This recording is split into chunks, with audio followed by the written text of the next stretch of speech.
कोई जन समर्थन कांग्रेस को मिलेगा? दो आदमी नहीं मिलेंगे। वही पैसा पर थोड़ा बहुत जो लोग को बुला लें। कौन उनकी रैली में जाता है? कांग्रेस को बस भगवान राम के नाम से दिक्कत है, बस। हमारे साथ इस समय योगी सरकार में मंत्री अनिल राजभर जी हैं, जिनसे बातचीत करेंगे। कांग्रेस 8 फरवरी को वाराणसी में, जहां से आप विधायक भी हैं, संविधान संवाद रैली करने जा रही है। कहा जा रहा है कि उसमें मणिकर्णिका से जुड़े मुद्दे और शंकराचार्य के अपमान, मनरेगा, बेरोजगारी को लेकर बातचीत की जाएगी। क्या कहेंगे? कोई जन समर्थन कांग्रेस को मिलेगा? दो आदमी नहीं मिलेंगे। वही पैसा पर थोड़ा बहुत जो लोग को बुला लें। कौन उनकी रैली में जाता है? भगवान विश्वनाथ का जब कॉरिडोर बन रहा था तो इसी तरीके का तमाशा प्रतिपक्ष, सभी, कभी समाजवादी पार्टी, कभी कांग्रेस पार्टी, इसी तरह का तमाशा करते थे। ये मंदिर टूट गया, ये हो गया, ये मूर्ति खंडित हो गई, ऐसा हो रहा है, वैसा हो रहा है। आज जब कॉरिडोर बन गया, दुनिया भर के करोड़ों लोगों का आगमन जब शुरू हुआ और लोगों ने प्रशंसा करना सरकार का शुरू किया और बाबा के कॉरिडोर का, ये उनको अच्छा नहीं लग रहा है। और जब महाश्मशान बन के तैयार होगा, हम लोग आप लोगों को आश्वस्त करना चाहते हैं कि दुनिया जब वहाँ आएगी तो लोग पुनः फिर से प्रशंसा सरकार की करेंगे। उनको पता है, प्रतिपक्ष के लोगों को, इसीलिए बेवजह की नौटंकी कर रहे हैं। हम लोग काशी के रहने वाले हैं, कोई मूर्ति खंडित नहीं हुई, बेवजह का ये इशू बना रहे हैं। तो एक जो मनरेगा को लेकर जो आप लोगों ने नाम बदला है, उसको लेकर भी विपक्ष मुद्दा बना रहा है। एक सवाल खड़ा होता है कि अगर इसमें कुछ नवीन काम करने थे या इसमें कुछ बदलना था तो वो बिना इस विधेयक का या फिर इस मनरेगा का नाम बदले बगैर भी तो हो सकता था। अच्छा, आप कांग्रेस पार्टी को देखिए ना, मोतीलाल नेहरू से लेके राजीव गांधी जी तक सैकड़ों हजारों योजनाएं चलाया होगा देश के अंदर, और एक भगवान राम के नाम पर मोदी जी की सरकार ने एक कानून बनाया, एक योजना लाई, पूरा देश पहाड़ पर सर पे उठा लिया। अरे भाई, बापू को भी सच्ची श्रद्धांजलि है। जी राम जी,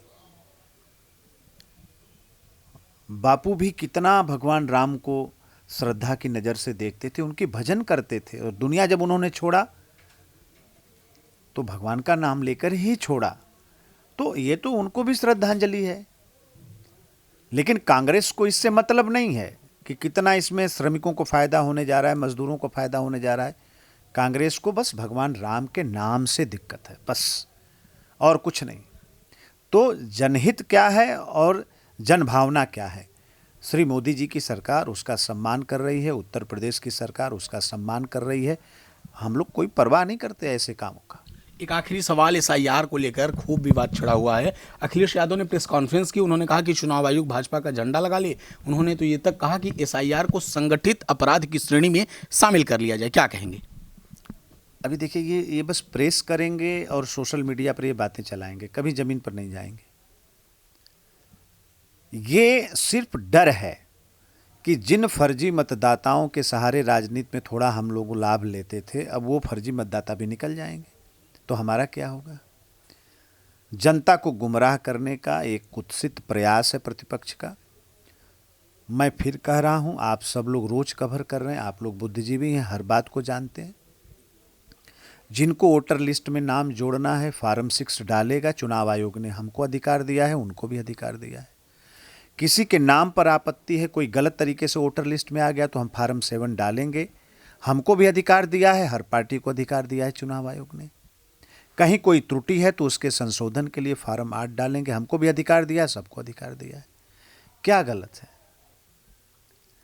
हमें किसी नाम पर आपत्ति है, फार्म, उन्होंने तो निशाने ये साधा कि सिर्फ पीडीए समाज के लोगों का वोट काटा जा रहा है। ये फर्जी बात। पीडीए समाज के वोट बहुत ज़्यादा बढ़ रहे हैं, चिंता न करें वो।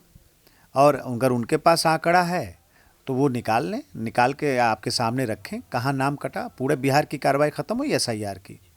एक सिंगल मतदाता कोई सामने आकर बताया हो कि हमारा फर्जी तरीके से नाम कटा हो? एक सिंगल, उतने बड़े प्रदेश में सिंगल मतदाता सामने नहीं आया ये कहने के लिए कि हमारा गलत तरीके से नाम बाहर कर दिया गया।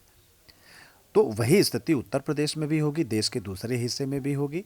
ये बेवजह तमाशा प्रतिपक्ष कर रहा है। तो आपने देखा, हमारे साथ योगी सरकार में मंत्री अनिल राजभर थे, जिन्होंने तमाम मुद्दों को लेकर हमसे बात की। लखनऊ से सहयोगी शिवांशु के साथ शिवेश मिश्रा, फिल्म टिक्स।